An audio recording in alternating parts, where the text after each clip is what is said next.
I went back home for Thanksgiving, but only my sister's children were there. She left a note that read, "You take care of these brats." My parents texted me, "You're just the housekeeper, so this suits you." Then my 6-year-old nephew looked at Tommy and said, "Actually," and his next words made me tremble. Emily Watson was packing her last belongings in her Boston apartment, thinking about her family's cottage that she would visit for Thanksgiving, as she did every year.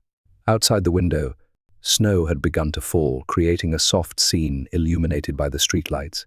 Emily had earned respect as a successful antique furniture restorer, but that was outside her family. "Emily, your handiwork is truly charming, but at your age, to be unmarried and making a living with such a hobby-like occupation," her mother Margaret's voice echoed through the phone. Emily took a deep breath to stay calm. Her parents, William and Margaret Watson, were known as a prestigious New England family, and her father had built millions in assets as an investment banker. To them, their daughter living by handiwork was incomprehensible. "Mom, this isn't a hobby. Just last week, I received a request from the Chicago Art Museum to restore a valuable Victorian study set." "Yes, that's nice." Margaret's voice revealed her lack of interest. "By the way, Laura and Michael will arrive tomorrow morning. What time will you get here?" Emily sighed at the change of subject. Her sister Laura had always been her parents' favorite. She had married a Harvard-educated lawyer and, after divorcing him, married Michael Thompson, an executive at a real estate development company. She had 2 children with her previous husband, 6-year-old Daniel and 4-year-old Olivia. "I think around 3:00 in the afternoon," Emily answered. "I'm looking forward to seeing the children." "Yes, the children are looking forward to seeing you too, especially Daniel," Margaret said, but quickly changed the subject. "Laura is bringing a new Chardonnay she acquired this year. It's from a Napa winery owned by one of her clients. She really has such wonderful connections." Emily nodded silently. Though invisible on the other end of the phone, the gesture was a habit of years. The conversations always followed the same pattern. Her mother would praise her sister's success and only lightly touch on Emily's life choices. After hanging up, Emily stood by the window and held the locket pendant around her neck. It was the only keepsake she had inherited from her grandmother, Eleanor. Grandmother was the only one who truly understood and supported Emily's talent and passion. "You have magic in your hands, Emily. The power to breathe new life into old things," her grandmother often said, "preserving tradition while creating new value. That's the work of a true artist." 5 years had passed since her grandmother died. After her death, the family dynamics became more complex. Grandmother had left a will stating that the family cottage should be inherited equally by Emily and Laura, but for some reason, her parents had remained vague about the details. Emily had avoided legal disputes with her family. As she closed her suitcase, Emily remembered the call she had received earlier that week. It was from a curator at the Metropolitan Museum of Art. "Miss Watson, your reputation is truly impressive. Would you consider working on a set of 18th century Louis XV style desk and chairs that we own? This is an extremely valuable piece that we can only entrust to someone with the highest skill." It was the most significant request of her career. She had just signed the contract but hadn't told her family yet. She didn't think they would truly understand. Laura would ask, "How much will you earn from that?" Her father would advise her, this shouldn't remain just a hobby. Her mother would simply smile politely. Before calling a taxi, Emily stopped by her workshop. There was a 19th century rocking chair in restoration. Through delicate handiwork, it was regaining its original beauty. She ran her fingers along its curves, enjoying the feel of the wood grain. "Just a few more days until you're finished," she whispered. "Wait for me until I return." Family time at Thanksgiving always brought mixed emotions. Emily looked forward to seeing her niece and nephew, but she was tired of always being treated like the household help. Every year, she was assigned cooking and cleaning duties, while Laura enjoyed wine and conversation with their parents in the living room. "This year will be different," Emily told herself. "When the museum contract is complete, my life will change." She clutched the locket to her chest, remembering her grandmother's words, "You have a special talent." The day will come when the world recognizes it. The sound of a taxi honking in front of her apartment brought Emily back to reality. Grabbing her suitcase and taking one last look around the room, she headed for the family cottage. At dusk, passing through snowy Massachusetts country roads, Emily finally arrived at the family cottage. The large, 2-story colonial-style house maintained its dignity, even in the darkness. However, Emily immediately noticed something was wrong. The lights were on inside the house, but neither her parents' car nor Laura's luxury SUV was in sight. "That's strange," she muttered, as she approached the entrance with her heavy suitcase. When she rang the doorbell, she heard the sound of small footsteps running down the hallway. The door opened, and 6-year-old Daniel stood there with an anxious face. "Aunt Emily," the boy's expression showed relief. "You really came." "Of course I promised, didn't I?" Emily hugged her nephew. "Where is everyone?" Instead of answering, Daniel called for his sister. 4-year-old Olivia came out from the living room, clutching a doll. Her eyes also lit up when she saw Emily. "Aunt Emily!" Olivia cried out in her childish voice and ran to Emily. Emily hugged the children while feeling confused and entered the house. The living room was tidy but empty. "Where are Mom and Dad, Grandpa and Grandma?" Emily asked. Daniel silently pointed toward the kitchen. Emily took off her coat and headed to the kitchen with the children. A piece of paper lay on the table, written on a notepad in Laura's flowing handwriting. "Emily, Michael and I had an urgent work matter and had to go to New York. Mom and Dad went to an antique show in Cape Cod. They'll be back tomorrow afternoon, so please take care of the kids until then. There are ingredients in the fridge. The turkey just needs to be roasted." Emily was stunned. Everyone had disappeared on Thanksgiving Eve, leaving just the children behind. Her smartphone rang, displaying a message from Margaret. "Emily, we're so relieved you can watch the children. It suits you, like a housekeeper. As usual, make sure the turkey is fully cooked. Last year, it was a bit undercooked. See you tomorrow afternoon." Emily felt her face flush with anger. She took a deep breath and smiled at the children. "Let's put away my things and then make dinner." "Are you hungry?" The children nodded eagerly. While making simple pasta for the children, Emily observed them. They seemed to lack their usual energy, especially Daniel, who occasionally looked like he wanted to say something, then quickly looked away. "How's school?" Emily tried to start a conversation. "Good," Daniel answered briefly. "My teacher praised my drawing. That's wonderful. What did you draw?" "A house in the forest," he answered. "But Dad didn't say anything when he saw my drawing." Emily frowned. She had noticed that the children's expressions darkened whenever Michael was mentioned. When Laura married Michael, Emily had sensed a coldness in him. He was a perfect gentleman in social settings, but she had never seen how he behaved when alone with the children. After dinner, Emily gave the children a bath and helped them change into pajamas. While drying Olivia's arm, she noticed a small bruise. "What happened here?" Emily asked gently. "I fell," Olivia answered quickly. However, her eyes remained fixed on the floor. Daniel was also changing into his pajamas, and Emily found similar bruises on his upper arm. "Daniel, did you fall too?" The boy hesitated for a moment. "Yes, on the stairs, but I'm okay." Anxiety spread through Emily's chest. Could it be? She tried to push away the thought she didn't want to consider.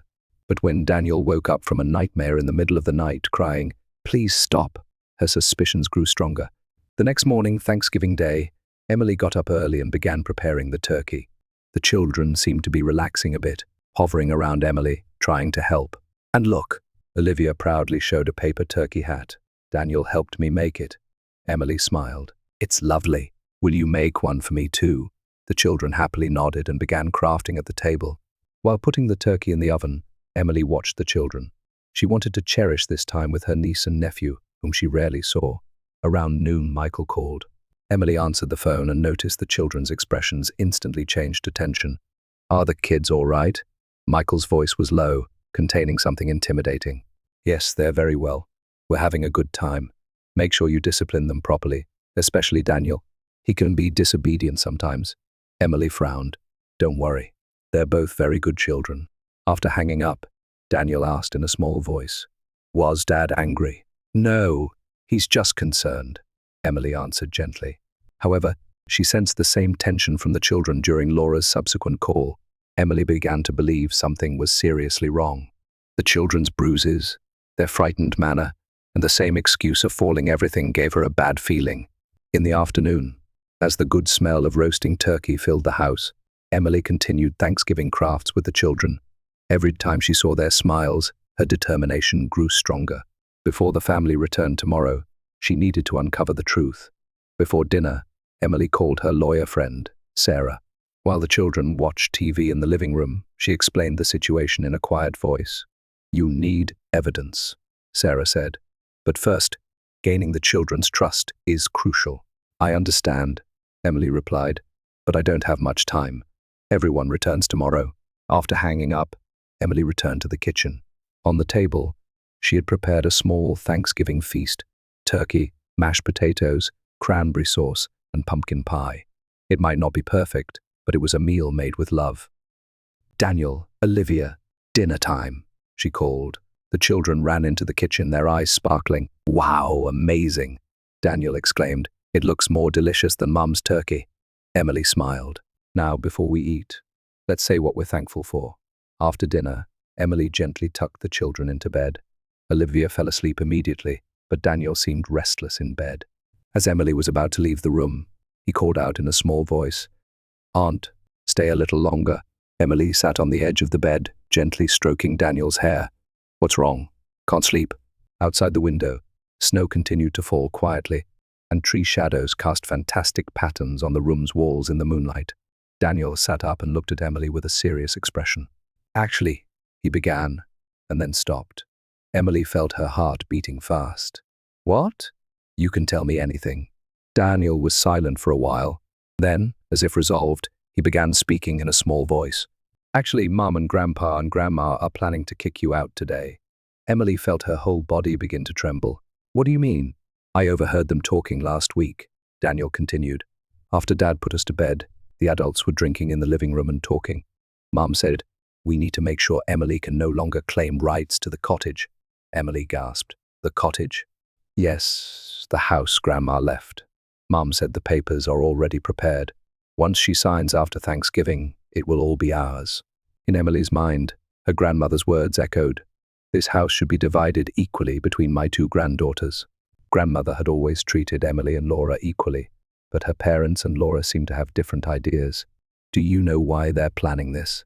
Emily asked in a trembling voice. Daniel nodded slightly. "Mom said Emily's business will fail, and she'll soon come asking for help. Then we can have her sign papers giving up her inheritance rights." Emily felt cold anger. Her business was doing well, and she had even received a major commission from the Metropolitan Museum of Art. But her family believed or hoped she would fail. "Daniel, did you hear anything else?" The boy looked around nervously and continued in an even smaller voice. "Grandpa said, legally, there should be no problem. Eleanor's will has been rewritten." Emily's blood ran cold. Did that mean her grandmother's will had been altered? That was impossible. Grandmother had told Emily before she died to keep a copy of the will. Indeed, Emily had that copy in a safe at her apartment. "Daniel, thank you for telling me." Emily squeezed her nephew's hand. "Is there anything else worrying you?" Tears welled up in Daniel's eyes. "I'm scared of Dad," he finally confessed. "He yells at me and Olivia and grabs our arms tightly. When I tell Mom, she doesn't believe me. She just says, 'Don't tell lies.'" Emily's suspicions turned to certainty. Michael was abusing the children, and Laura was turning a blind eye. And her parents, did they know and do nothing? "Dad says, if you tell Aunt Emily anything, worse things will happen," Daniel continued in a trembling voice. "But I know you're a kind person. You're not like what they all say."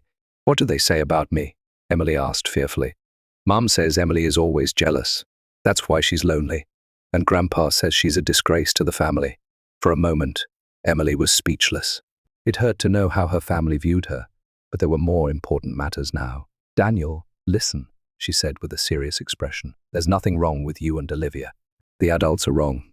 I'll do something to make sure you both stay safe." "Really?" Hope lit up in Daniel's eyes. "I promise," Emily declared. "I won't let anyone hurt you." Daniel smiled with relief and gradually fell asleep. Emily sat by the bed for a while, listening to the child's breathing. In her mind, a plan was taking shape. Leaving the room, Emily peeked quietly into Olivia's room. Her young niece showed a peaceful, sleeping face. Emily quietly closed the door and returned to her room. With trembling hands, she sent another message to her lawyer friend, Sarah. Urgent matter. Need to collect evidence before family returns tomorrow. Possible child abuse and potential falsification of grandmother's will. While waiting for a reply, Emily sat by the window, gazing at the snow-covered landscape. She opened the locket from her neck, which contained a small photo of her grandmother and herself smiling. "Help me, Grandma," she whispered. "What should I do?" Unexpectedly, her smartphone rang. It was a call from Sarah. "Emily, what happened?" Her friend's voice sounded worried. Emily explained the situation in a low voice. Sarah occasionally asked questions while carefully listening. First, we need to record the children's testimony, Sarah said. And photos of the bruises, too, tomorrow morning as early as possible. You have a copy of your grandmother's will, right? Yes, at my apartment. Tomorrow morning my friend Tom will go get it. He's trustworthy. Where are your keys? Emily gave instructions and discussed countermeasures. Emily, Sarah said at the end of the call, you're doing the right thing. The children need you, and you have the right to reveal the truth. After hanging up, Emily sat on the bed but couldn't sleep. Her head was filled with thoughts of her family's betrayal and how to save the children. Past midnight, she heard Olivia's small, crying voice. Rushing to the room, she found her young niece trembling, awakened by a nightmare. It's okay, Emily said gently, embracing Olivia. Aunt is here. I dreamed Dad was angry, Olivia sobbed. It's all right now. Dad isn't here. Emily stayed by Olivia's side until she fell asleep again. Feeling the small body relax with relief, Emily strengthened her resolve. She would do anything to protect the children. A confrontation with her family was inevitable, but tonight, she finally knew the truth and was prepared to act. Returning to bed, Emily remembered her grandmother's words. True courage is the power to do the right thing, even when you feel afraid. Tomorrow, her courage would be tested, but now she needed to gather strength in a short sleep. Outside the window, snow continued to fall quietly, wrapping the house in a white blanket. It seemed to foretell the beginning of something new. Emily took a deep breath and closed her eyes. The next morning, Emily woke before dawn. Outside the window, the snow had stopped, and the morning sun began to tint the snow-covered landscape golden. She immediately began to act. Following Sarah's instructions, she prepared her smartphone's voice recorder and waited for the children to wake up. Daniel was the first to rise, still in his pajamas, rubbing his eyes as he came into the kitchen. Good morning, Daniel, Emily smiled gently. Did you sleep well? The boy nodded. Yes, I didn't have any bad dreams. That's good, Emily said while preparing breakfast on the table. Can I ask you a bit more about what you told me last night? It's very important. Daniel hesitated for a moment but nodded after seeing Emily's serious expression. Emily casually activated her smartphone's recorder.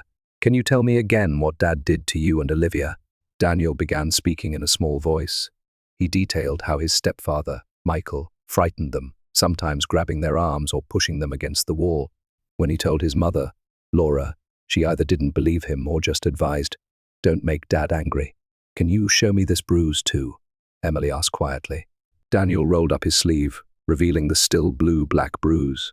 Emily took a photo and noted the location and date of the injury. Olivia also woke up. Emily similarly drew out her testimony and recorded the bruises on her body.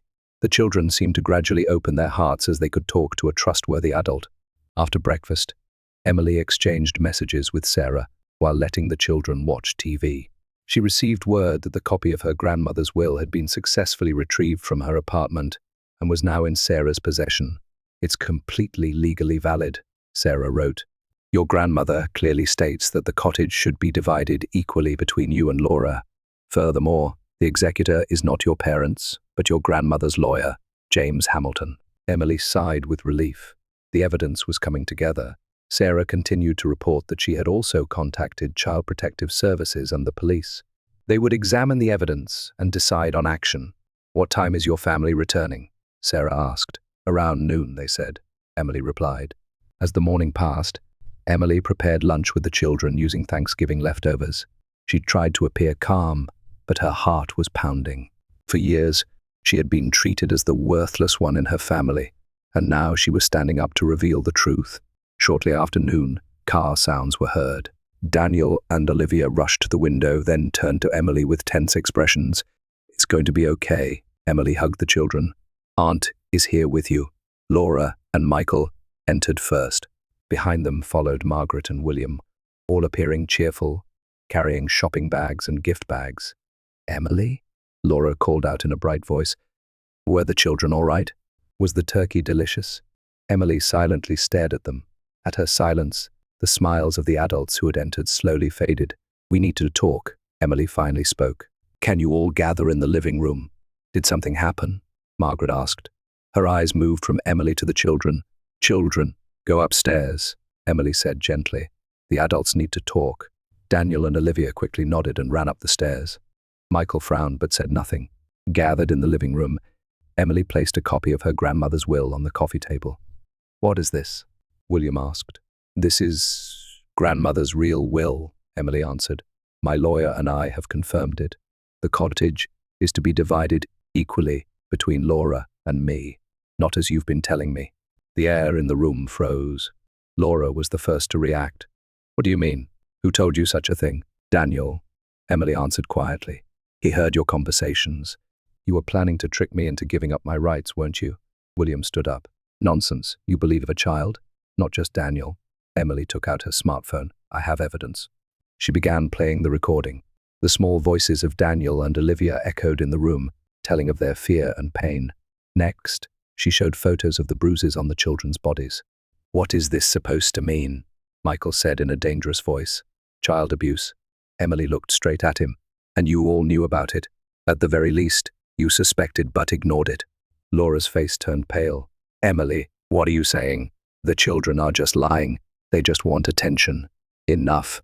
Emily's voice resonated through the room. "I won't be silent anymore. Trying to forge grandmother's will, turning a blind eye to child abuse, is this what a real family does?" Michael suddenly took a step toward Emily. "You can't prove anything. The police and child protective services have already been notified," Emily said calmly. "They have all the evidence." Margaret nodded like a conspirator. "Emily, you're trying to divide the family. You've always been jealous." At that moment, the doorbell rang. Emily looked at the clock. "Right on schedule." "That's the police," she said, "for interviews with the children and questions for Michael." Watching her panicking family, Emily went to the door. Opening it, there stood a male police officer in uniform and a female social worker in a suit. "Are you Emily Watson?" the officer asked. "We've come about a report of child abuse." "Yes, please come in." Emily invited them in. Returning to the living room, Michael's face was red with anger. Laura had begun to cry, and her parents were stunned. "Real family isn't about blood ties but love and trust," Emily said quietly. "Children have the right to be safe and loved, and I have the right for the truth to be revealed." The officer approached Michael and began explaining the situation. The social worker spoke to Laura. Emily went upstairs to the waiting children. "It's going to be all right." She embraced the two. "No one will hurt you anymore." Outside the snow-covered windows, a new day was beginning. It was a day of pain and truth, but also a day of new beginnings. Emily clutched her grandmother's locket, grateful for the courage it had given her. 3 months after Thanksgiving, many things had changed.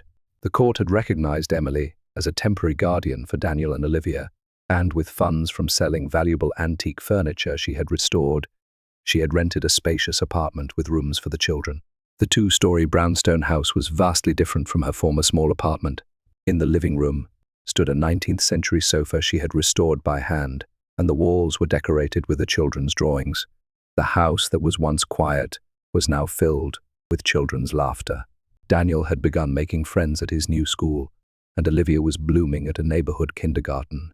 The shadows of fear that had dwelled in their eyes were gradually fading, replaced by curiosity and a sense of security. Michael was detained on charges of child abuse, unable to pay bail, with a trial scheduled to begin soon. At first, Laura had blamed Emily with fierce anger and denial. Her parents similarly loudly claimed that Emily had kidnapped their grandchildren. However, as police evidence and the children's testimonies accumulated, their attitudes began to change. Especially Laura had to face the gravity of her husband's actions. She had begun counseling and occasionally came to visit the children. Those visits were initially tense, but gradually became more amicable. The parents still kept their distance. The social status they had built was shaken, and many of their friends had distanced themselves. Regarding grandmother's will, legal investigations were progressing, revealing that the parents had intentionally concealed it. On a rainy Saturday afternoon, the doorbell rang. When Emily opened it, Laura was standing there. She looked tired but had gentler eyes than before. "May I come in?" Laura asked in a small voice. Emily silently opened the door and invited her sister in. Drinking coffee in the living room, Laura finally spoke. "Emily, I was also his victim," she confessed tearfully. "Michael, from the beginning of our marriage, there was psychological control and intimidation. I couldn't report the children's situation. I was frozen with fear." Despite her complex emotions, Emily saw the suffering etched on her sister's face. I wanted your strength. Laura continued. You always walked your own path. In trying to meet our parents' expectations, I lost myself. Regarding the family inheritance issue, Laura frankly admitted, I just did what our parents told me. But now, I want to resolve it legally, correctly, as grandmother wished. That year's Thanksgiving, a modest dinner was held at Emily's new home. On the table was a turkey, with all the trimmings that she had prepared with care. Laura continued her counseling and was gradually repairing her relationship with the children. The parents were not invited. They were still justifying their actions. Before the meal, Daniel proposed a small toast in a quiet voice to Aunt Emily, who protected us. Thank you for teaching us that real family means people who help when you're in trouble. Olivia added, Mom is trying hard too. With her grandmother's locket pendant against her chest, Emily felt a new form of family bond emerging. Laura and Emily smiled at each other, understanding that family isn't just about blood ties but love, mutual respect, and the will to stand together in difficult times. Outside the window, the first snow had begun to fall again, but this year's winter heralded a new beginning.